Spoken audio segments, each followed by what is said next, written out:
Good morning. Welcome, families, faculty, and those who are watching from home. My name is Julia Gillingham, headmaster here, not here, but at Arete Prep. We are lucky to be here at First Baptist, and we want to thank the team at First Baptist as well as the pastor, Roger, for this beautiful venue. So help me in saying thank you.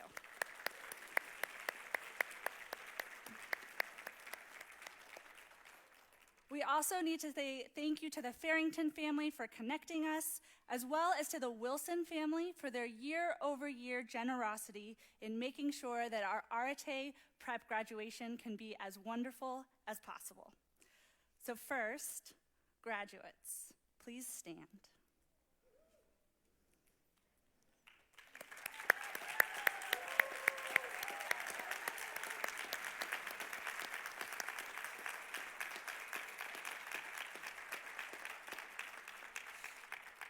Stay standing just for a moment. Seniors, you are the reason that we are here, gathered to honor your hard work and the completion of this milestone.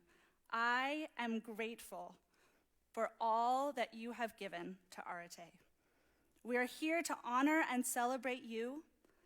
This ceremony has some restrictions. Our joy in celebration knows no bounds. While our hearts ache for those who cannot be with us, we know that they too rejoice in celebrating you. This is how I want to begin our graduation, with a focus on you, our seniors.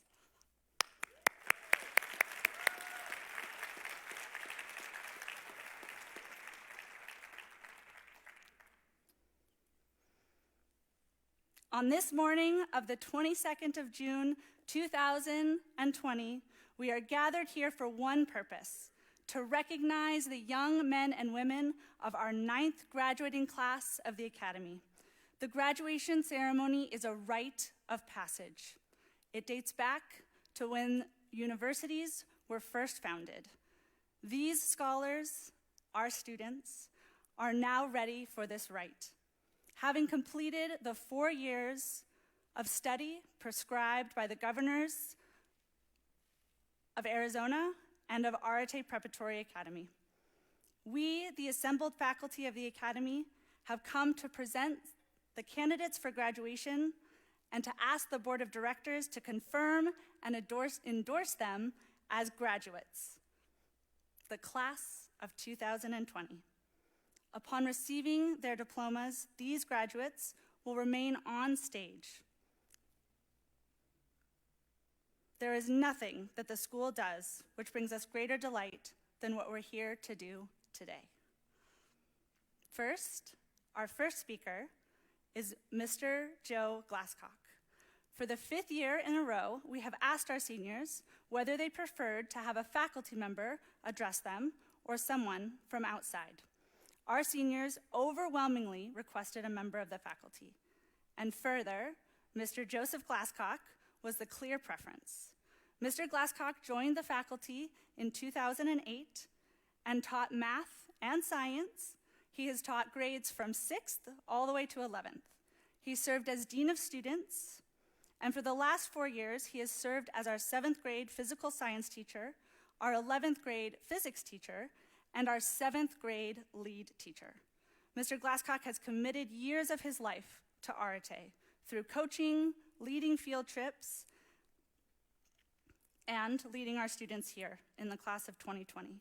His speech will serve as a pool from which we can drink and leave refreshed. Welcome our commencement speaker, Mr. Glasscock.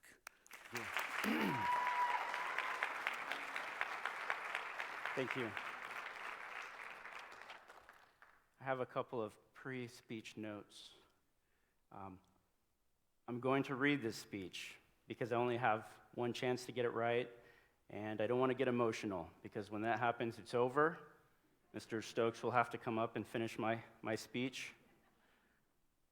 Also, class of 2020, I want to do something a little bit different. In the spirit of getting you engaged, I would like to invite you to shout out during my speech. Make comments, just like we're in class. Say anything you want, a fun memory, well-placed humor, tasteful humor. This time is really for you. All of this is for you, and I enjoyed teaching you so much and all the fun shout-outs during class. So I'm going to invite you to do that during this speech. And I know you. I know that your comments will be tasteful, appropriate. You know me. If they're not, I'll grab your diploma and take it on vacation with me to Colorado and feed it to a squirrel. So, what do you guys say? Want to make it fun? All right. All right, feel free to just shout out then. Good morning, Arete Prep family and friends. I'm honored to be part of this event to recognize the great work accomplished by this fantastic group of individuals. My name is Joe Glasscock, and I was their physics teacher last year. I enjoyed working with this group so much. They truly rose to every challenge our rigorous liberal arts curriculum provided, and then some.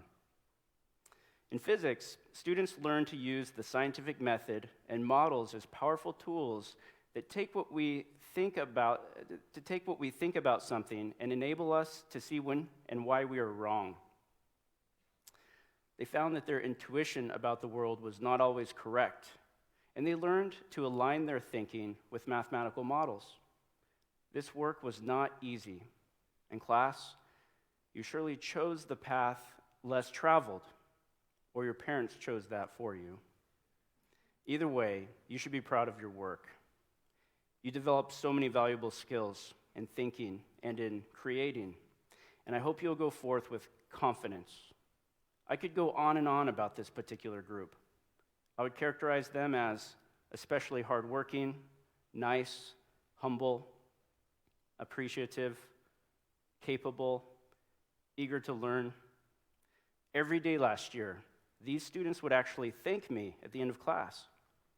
It seems unnatural to thank someone who's pushing you through a somewhat painful process like learning physics, but this is a characteristic of the class of 2020.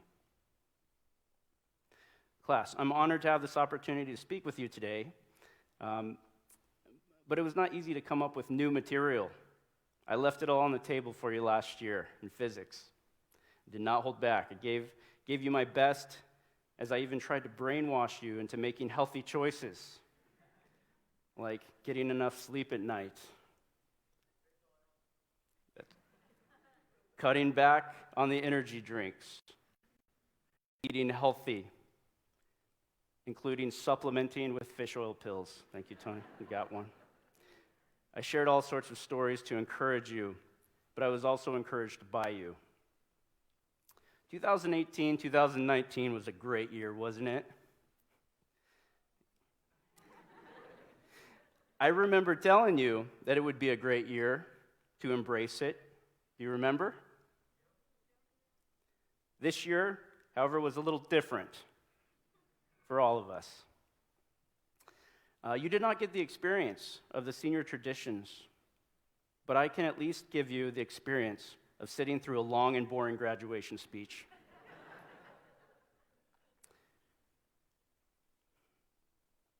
In times like these, it is so important that we have a mindset that helps us to overcome adversity, and not just to endure it.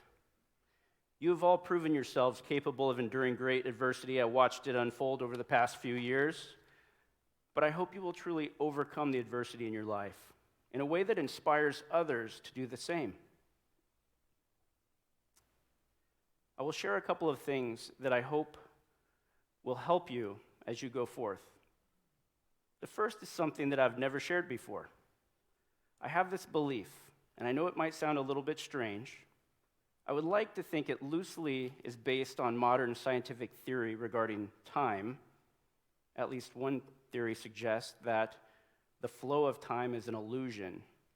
The past, the present, the future are all equally real, and time is tenseless. Anyway, I believe that when we die, we will be able to watch back on our lives just like a movie. I'm not sure where this idea came from or how old I was when I started thinking about it, but I think I was about your age. It is a fun idea to think about. Think about your life in this way, as a movie. You guys are going to have great life stories. Just think about all of the great material you've already stored during these past few years alone. The comedy. There was comedy. We have some comedians in here. But a lot of the times, hilarious things just happen to some of you, and that made me laugh. You know what I'm talking about. The drama. I could hand out a couple of Emmy Awards. But no need to talk much about drama right now. The triumphant moments, there were many. I hope each of you will remember those moments of triumph and all the moments that occur when you are a high school student, because those moments are gold. You'll only appreciate them more and more, some of the most awkward times. Those times that you think you will never appreciate and you will never want to talk about, but believe me, you will certainly laugh at them at some point. Just give it some time. And your time in high school was especially meaningful because you had each other.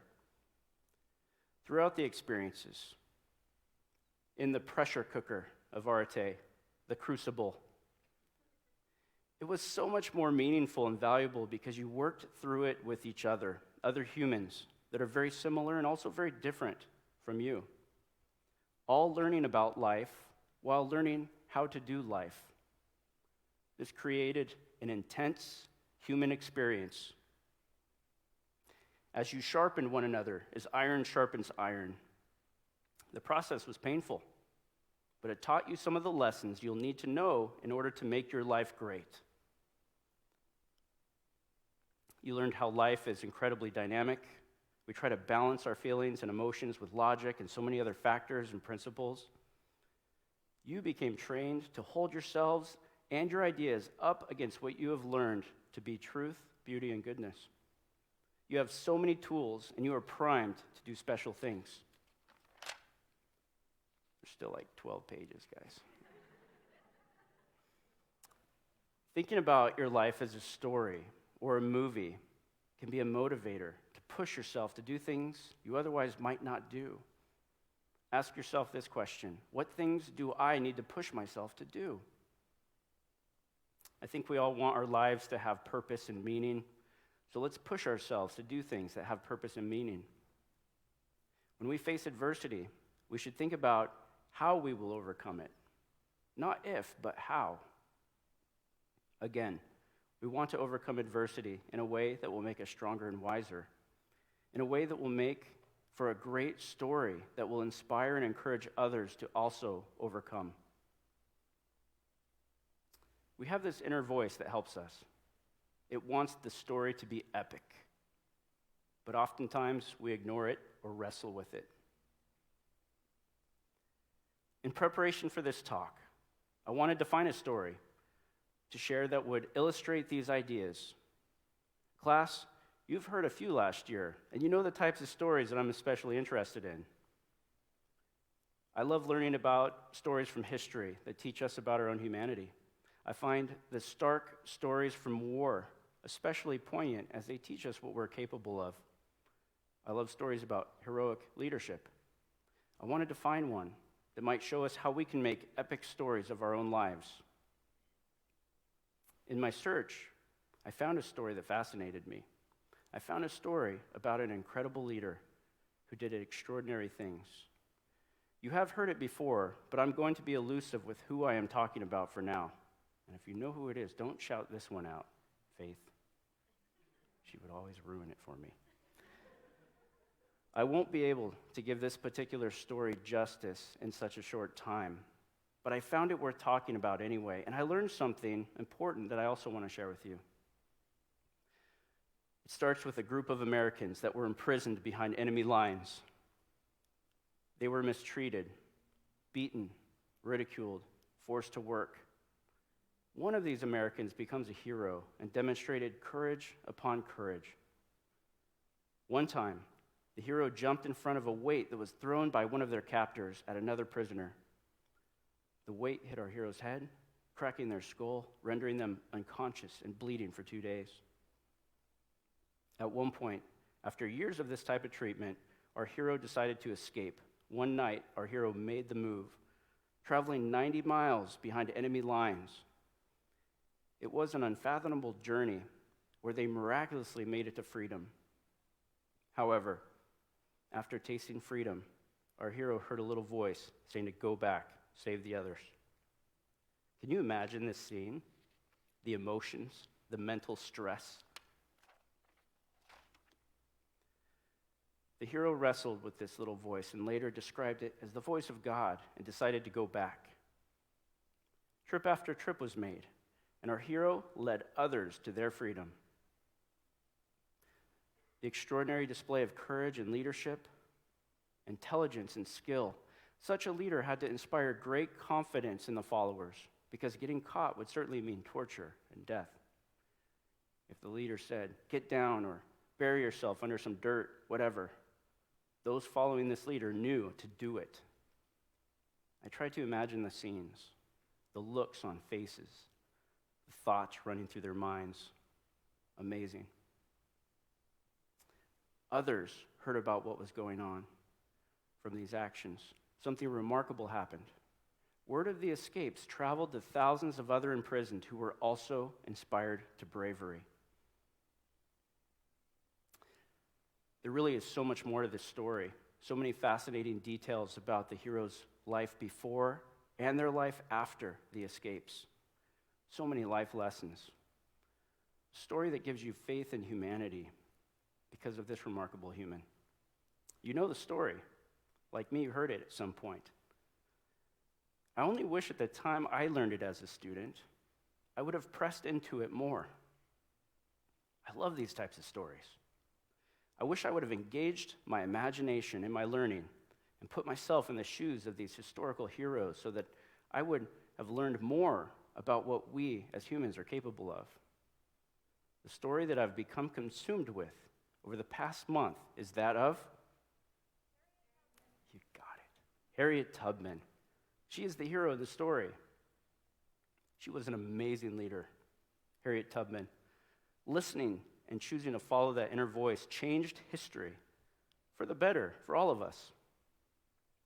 Hers is such an incredible story, but strangely, it was like reading it all for the first time. What kept me from coming to such an appreciation and understanding when I first learned about her story in school?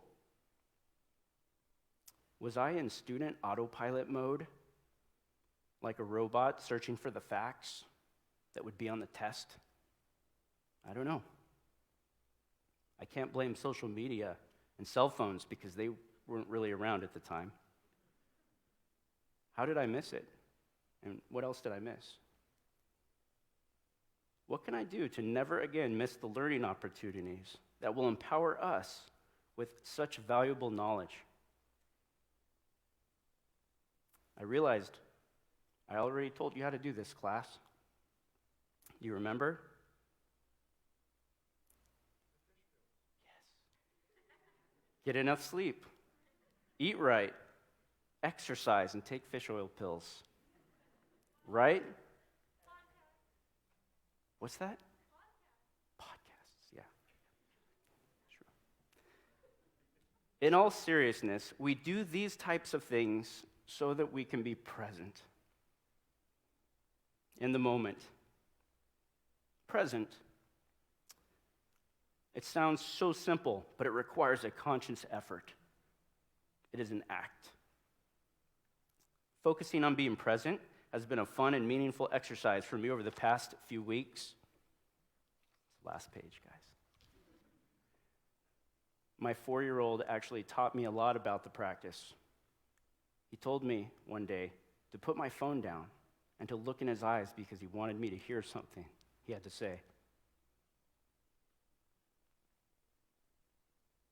I hope as you go forth, what I want most for you, my people, I call them that all the time, my people. I hope you will also do what you can to be present in each moment. I hope this makes your life more enjoyable. Soak up every learning opportunity so that you will have, sorry, just stay there. It'll be okay. Soak up every learning opportunity so that you will have a greater understanding for how you will overcome the types of problems you will face in relationships and communities, even in our nation. I want you to be the leaders who will have the courage and who will listen to that inner voice. Leaders that will make history. What will your epic moments be? I can say with such complete confidence, your stories will be the kind that will leave a mark on our world. Just as you have left your mark on our learning community at Arete Prep, each of you has left indelible impressions in the hearts and minds of your underclassmen, your teammates, your mentees, your classmates, and most definitely with your teachers. Arete will always be a home for you, so come back and visit. Go Chargers and go class of 2020.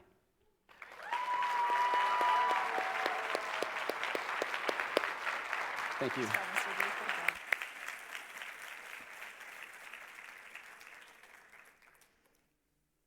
Thank you, Mr. G. Because the end of our school year, we were unable to appropriately honor all of our award winners. I would like to ask our seniors to sort of stand in turns. So if you received honors and are wearing an honor cord, please stand and be recognized.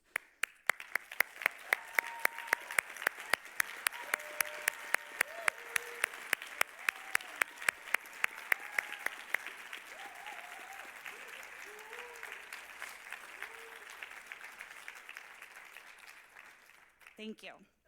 We have 5 senior award winners that I would also like to recognize. So first we have 2 senior Charger of the Years. Please stand and be recognized.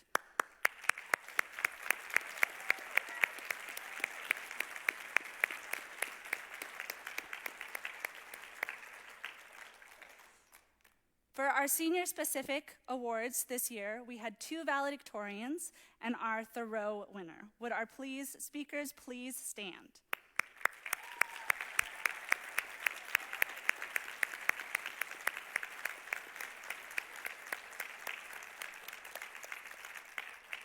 Thank you. Now, each year, our senior award winners are the ones that speak to us here on stage. They will bring their experiences, share what they have learned, looking both back into their experiences and forwards. Ireland Fleck, please come on stage.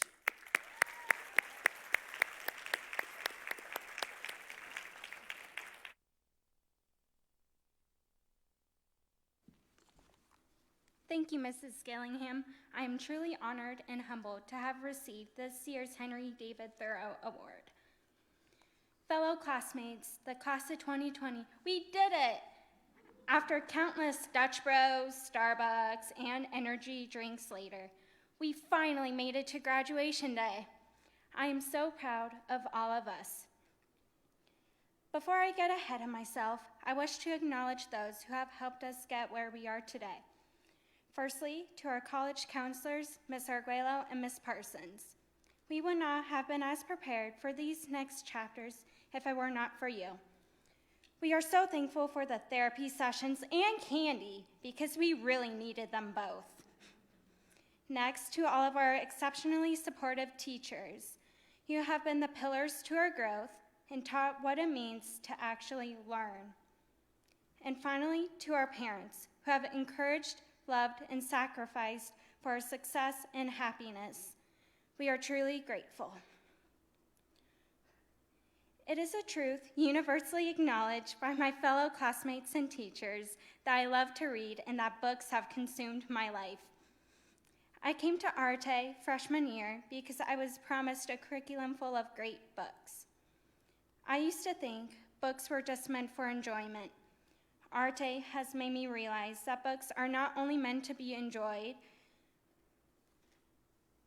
but also meant to teach all of the lessons of life. For me personally, many of these books have reshaped me in one particular area, the understanding of friendship. So please allow me to set the scene on how Arete has affected my life forever, beginning with chapter 1, freshman year. Many great stories begin with once upon a time. My start at Arete was not exactly a fairy tale because, newsflash, middle school was rough. I arrived reluctant and lacking in self-confidence.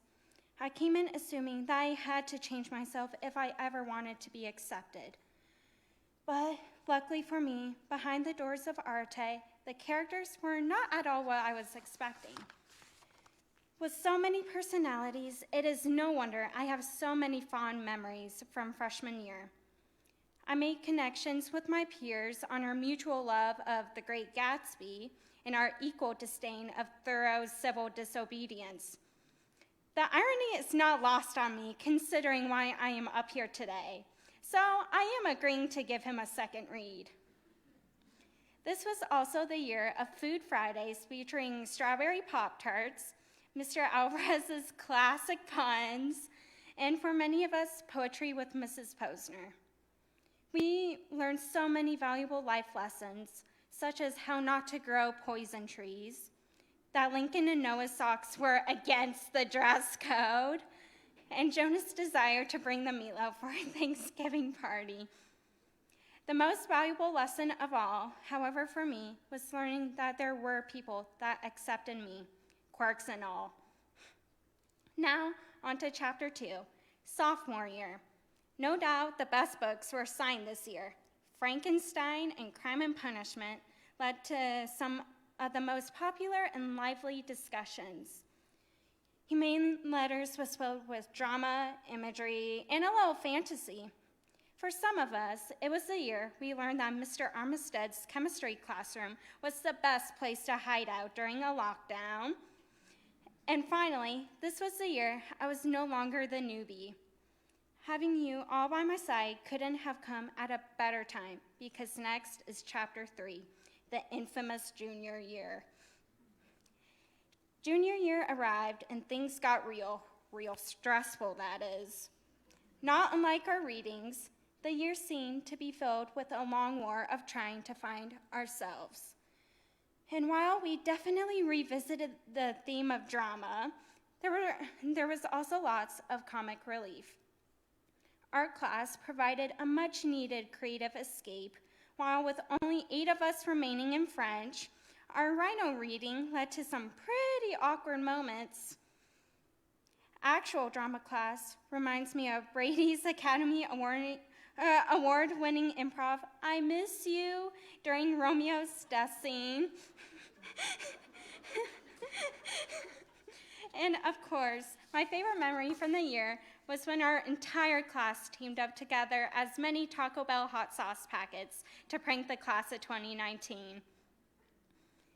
But now we sadly turn to the last chapter, senior year. What should have been the most epic of years has had quite the unexpected plot twist. But as you know, timing is everything, and lucky for us, timing was on our side because we will always have DC. Experiencing our nation's capital with all of you is something I will never forget. From making memes on the group chat, exploring each of the Smithsonians, and hanging out with one another were amazing moments that I will never forget. All of those laughs filled my heart, which helped to carry me through these last months of being apart. While it is unfortunate that the end of chapter 4 left us in one of the worst cliffhangers, I feel privileged to have been a part of it with you. I know that many of you may be mad, sad, or even frustrated that our socializing was replaced with social distancing, but let us remember that our friendships with one another have proven to be stronger than a virus. For me, this realization has made me come to appreciate all of you in our story.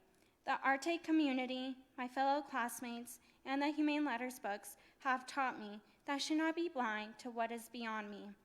Instead, I should open my eyes and search for the beyond, even though it may be painful at first. Most importantly, Arete has taught me that a true friendship is one where you are allowed to be truly yourself. I did not have to hide my true self from you all. Instead, you brought it out of me. So, of course, now is the time. I am sure you are expecting me to quote Harry Potter. So, here it is. There are some things you can't share without ending up liking each other, and knocking out a 12-foot mountain troll is one of them. Even though there were no actual 12-foot trolls roaming around Arete, we have certainly all faced mountain-sized challenges together. And for that, we are true friends. Before I leave today, I just want to share with the class of 2020 a couple of things that will come in handy later. Firstly, find your people. It may be difficult to wait, but they will come. Secondly, do not be afraid to be yourselves. All of you are unique and special in your own ways, so embrace who you are. Lastly, like Alyosha says at the end of the Brothers Karamazov, we should not forget one another and how we fell here today. So now we shall part, but never forget one another. The end.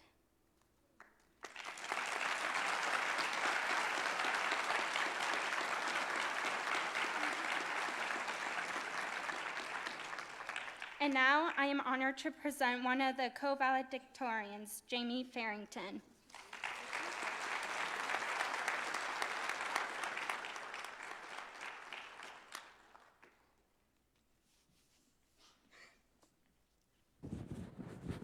Thank you. You got it.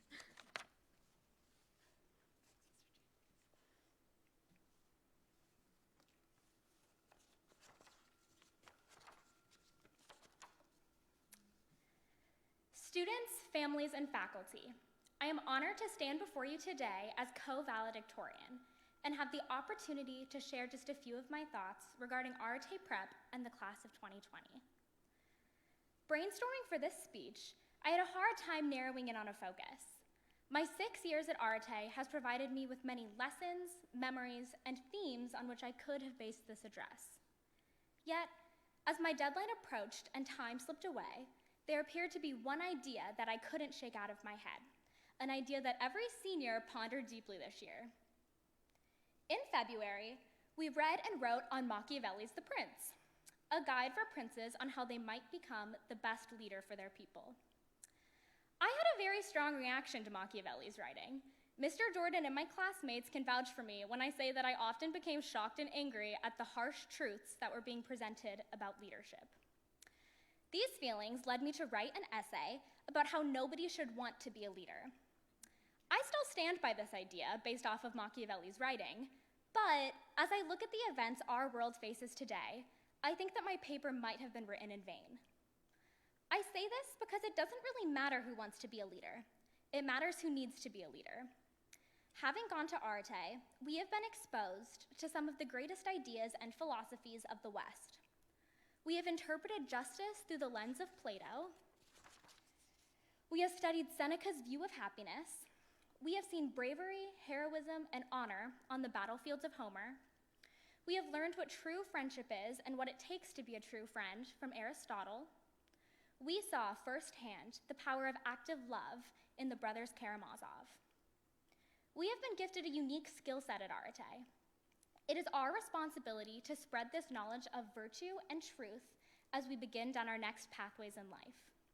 It is up to us, whether we want to or not, to be leaders through our words and actions.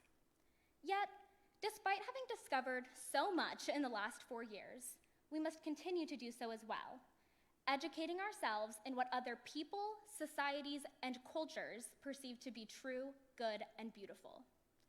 Class of 2020, our time discussing together has come to an end, but the pursuit of knowledge never will. As we enter the next stage of our lives, I hope that each of us have the opportunity to reflect, to grow, to lead, and to listen. Thank you.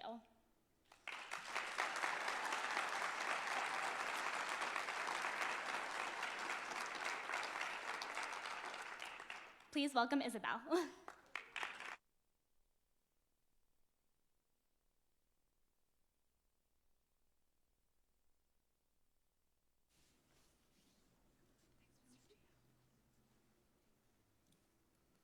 Hello, everyone. It is an honor to be able to be here today and to have the opportunity to give this speech. I would like to take a moment to thank some of the people that supported me on my journey. I have a wonderful family who cheers me on, and for that I could not be more thankful. I've made some amazing friends here at Arete who make me laugh and have pushed me to be the best I can be. Thank you all. And of course, I cannot forget to thank the teachers I have had from 6th to 12th grade. The community that you all have built is the reason why I am proud to say I attended Arete Preparatory Academy. I will miss the Alex in the Desert problems in math, making movies and skits in Spanish, Mr. M's crazy stories, and the crowded mentor meetings in the library. The reason why is not because of the classroom or even the material, but the people. You, my classmates, and my teachers are who I will miss most of all. When I was thinking about what topics I wanted to speak about, I kept looking back to 9th grade Humane Letters in Mr. Downing's class, sitting in silence and waiting for someone to talk. We grew used to doing this until someone saved us and moved the conversation along. But we have changed. We've built upon this discomfort and grown together to improve in our discussions and in our connections with each other, so that now in our 12th grade Humane Letters class, we have the ability to keep a discussion going without minute-long pauses. Humane Letters and its discussions have always been difficult for me.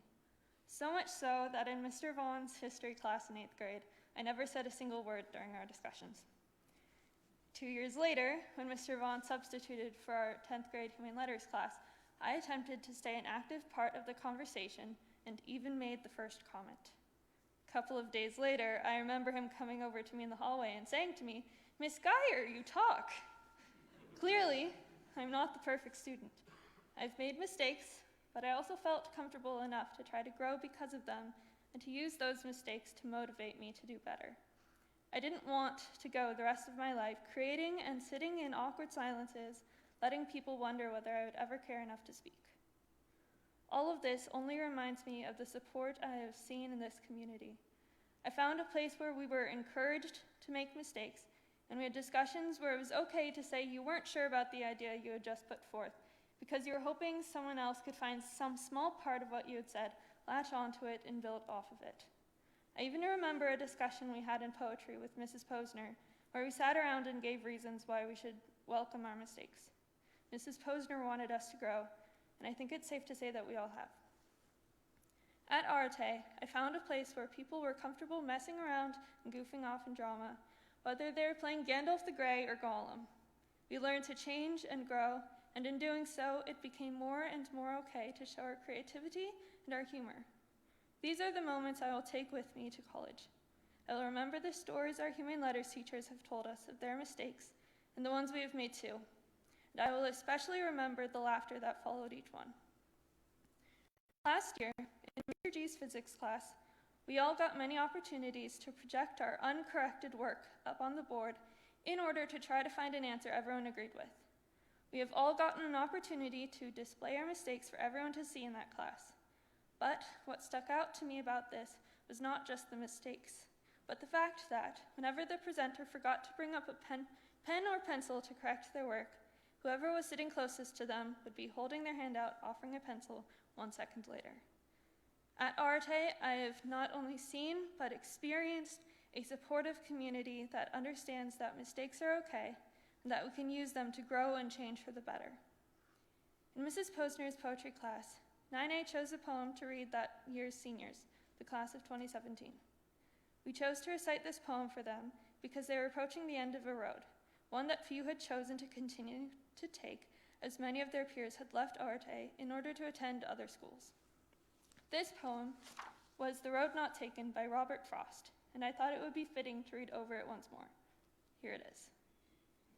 2 roads diverged in a yellow wood, and sorry I could not travel both, and be but one traveler, long I stood, and looked down one as far as I could to where it bent in the undergrowth. Then took the other, as just as fair, and having perhaps the better claim, because it was grassy and wanted wear, though as for that, the passing there had worn them really about the same. And both that morning equally lay, and leaves no step had trodden black. Oh, I kept the first for another day, yet knowing how way leads on to way, I doubted if I should ever come back. I shall be telling this with a sigh, somewhere ages and ages hence. 2 roads diverged in a wood, and I took the one less traveled by, That has made all the difference. We are now those seniors that we recited this poem 2 years ago. We have taken the road less traveled by, the path that asked us to write a senior thesis and defend it, to perform plays we wrote and directed ourselves, to create a series of paintings with a theme we made on our own, to read and understand Aristotle, and so much more. The path was hard, and we've all made countless mistakes, but we all went along the path together, supporting each other and watching everyone grow. We weren't perfect. Sometimes we fell. Sometimes we ran into trees. But when people laughed, it was together. Now we are done with this path. There is a new fork in the road, and it's not quite clear where we will end up. We are going to be split up, but we have these roots that we can look back on. We have the funny memories and the struggles to remind us where we were when we started down this path. And we can see and appreciate now that we have all made it out different and better because of it. For some of us, this new path is college. For others, work, a gap year, or enlisting. But either way, I hope you all will find people who will offer you a pencil, and I hope I do too. I hope you find people who will help you and welcome you and let you know that mistakes are okay, and that this is how you grow. But I also want you to know that there's more to this growth than just mistakes. You have to put in the effort to take the next step on the path, and you should know that there will be people right beside you who want to see you move on and want to go with you. Next time you see a problem with antiderivatives, you'll remember to add C because you made that mistake on the retrieval practice. Next time you hold a gallon of water, you won't try to bottle flip it because you know that the gallon will most definitely break. You, my classmates, and I have had many opportunities to make mistakes, and I know that we have become better students and people because of them. So think back to that road less taken. Don't get stuck in a hole, and don't give up when you run into that tree. I hope we all look back at the mistakes we have made and see that we have put in the effort to change and be better people. I know it has happened. I've seen it and lived it, and now I want to celebrate it. Thank you.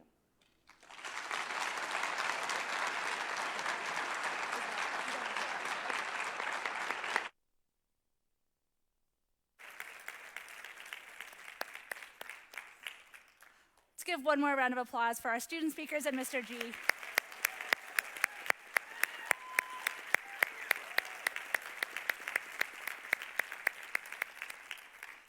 And now we will confer the diplomas. Coming to the podium to read the names is our assistant headmaster, Jason Stokes.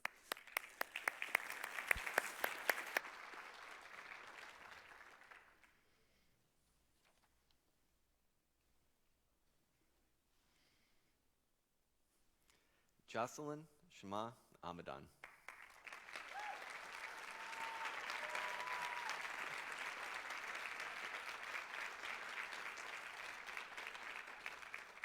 Daniel Brendan Austin.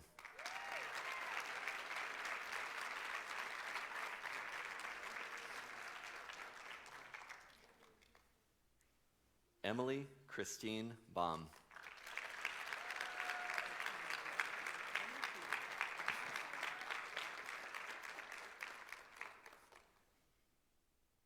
Logan Jackson Beach.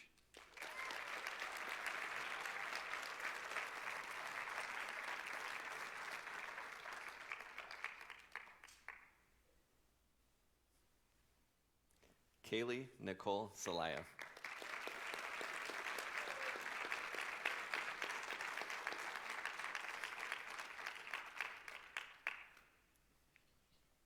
Brandon Alexander Cervantes.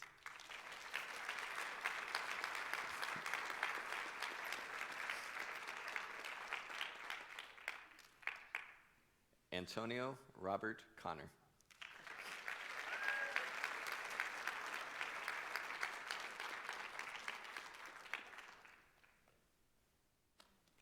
Juliana Francisca Davidson.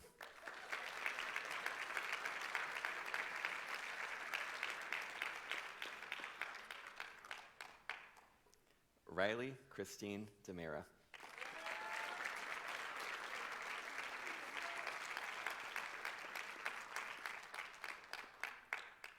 Jamie Lynn Farrington.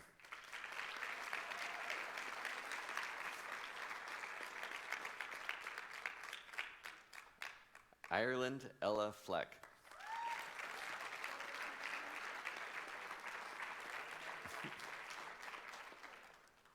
Grace Susanna Forbes.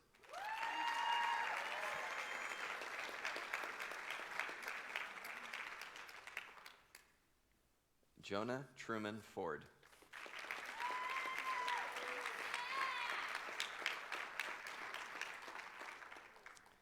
Isabel Marie Geyer.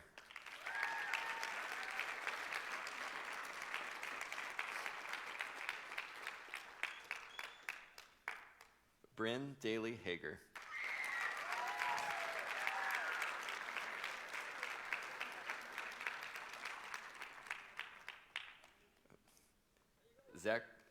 Zachary Mark Hallemeyer.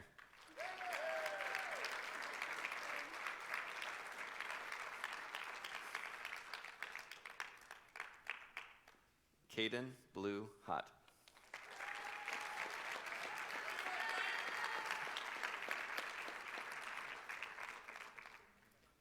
Hannah Elizabeth Howell.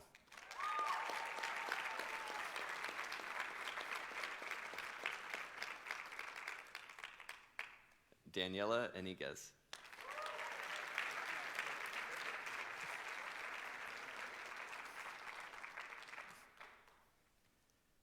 Ricardo Andres Jimenez.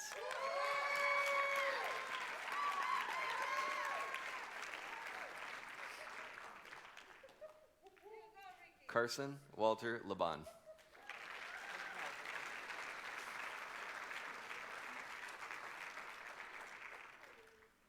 Lincoln Morgan Lankildy.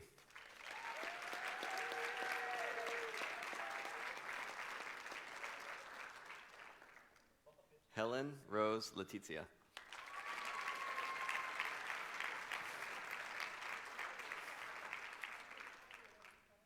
Noah Robert McClelland.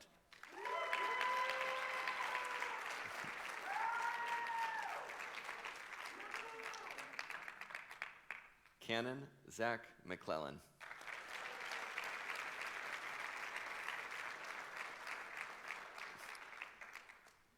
Medley Elizabeth Montero.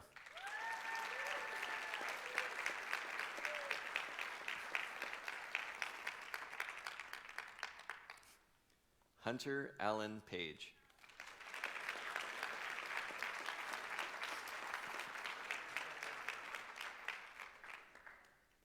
Emma Hope Patty.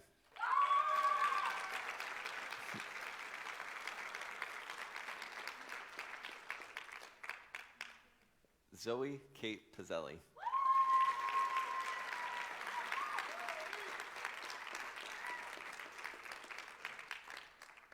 Ryan Andrew Ramirez.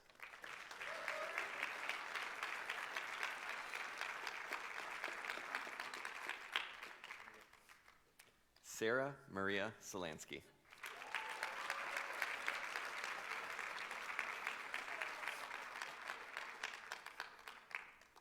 Jacob Paul Smedegaard.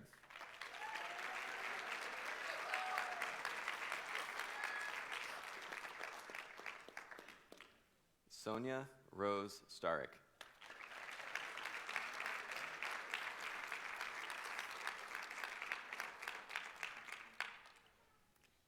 Roman Nicholas Today.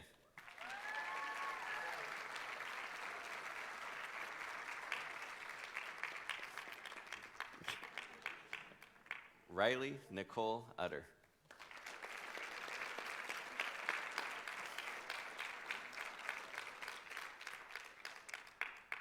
James Nathan Varner.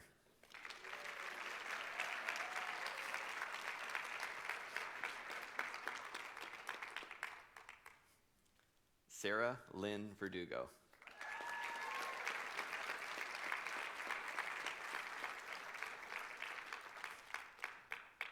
Brady Joseph Wordle.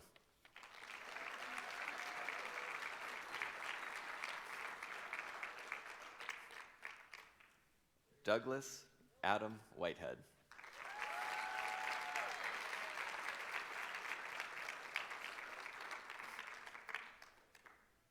Faith Isabella Yukana.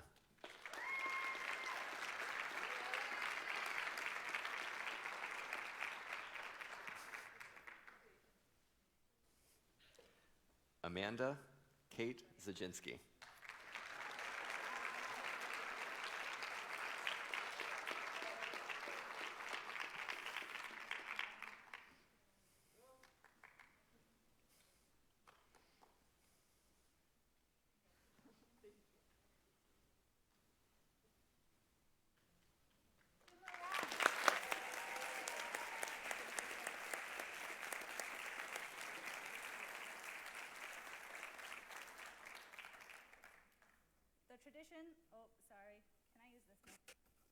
Thanks. The tradition of moving the tassels signifies moving from one stage of your life to the next. Graduates, you may now move your tassel from right to left.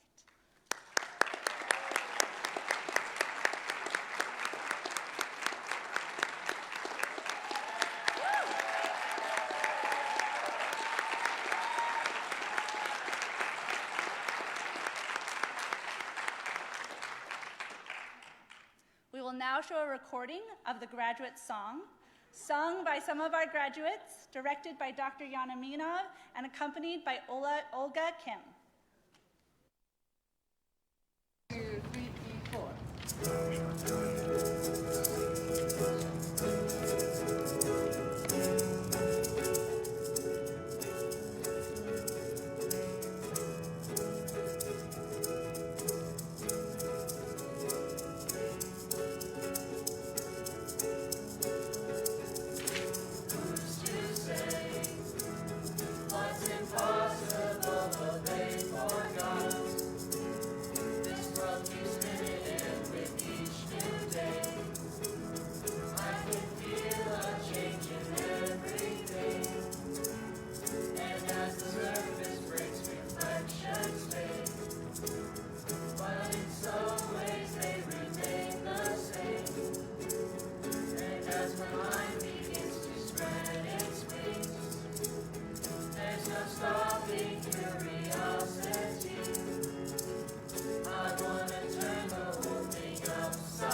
Graduates, in these last few minutes that we have here before we finally and truly send you off onto your next step, I want to share a couple thoughts. Your Arete shirts say "The adventure awaits." The song that you chose to sing, if you were up early enough, spoke of turning the world upside down, against all odds, against the critics and the naysayers. What they might think is impossible, you know is achievable. As you depart on the path ahead of you, I ask you to remember one thing. You, as your fellow student speaker said, will shine out the brighter. The way you ended your fourth quarter, the way you're spending your summer and heading into college, in a world that is unable to engage in true dialogue, a world that trades conversation for assumptions, for large labels and pithy retorts, you, each of you, are the answer to our turmoil.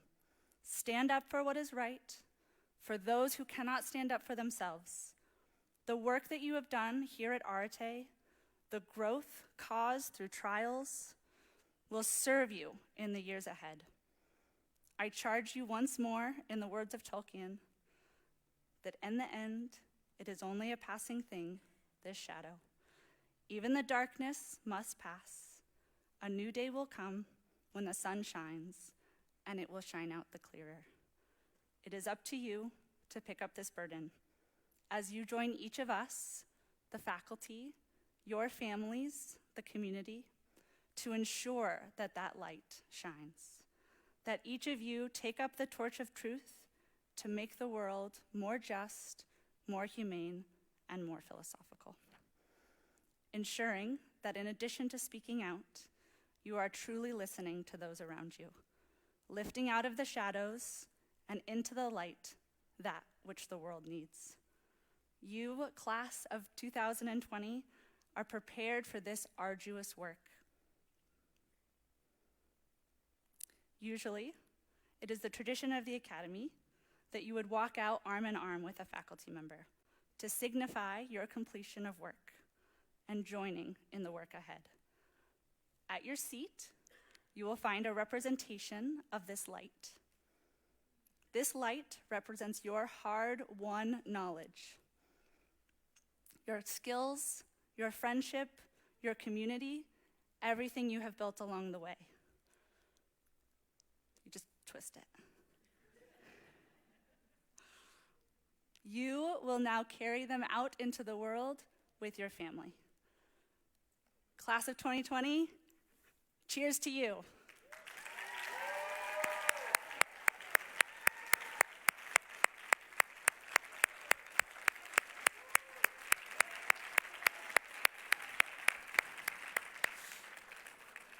Families, you will be dismissed row by row. Faculty are coming to help you exit. Thank you so much. One more round of applause for our graduates.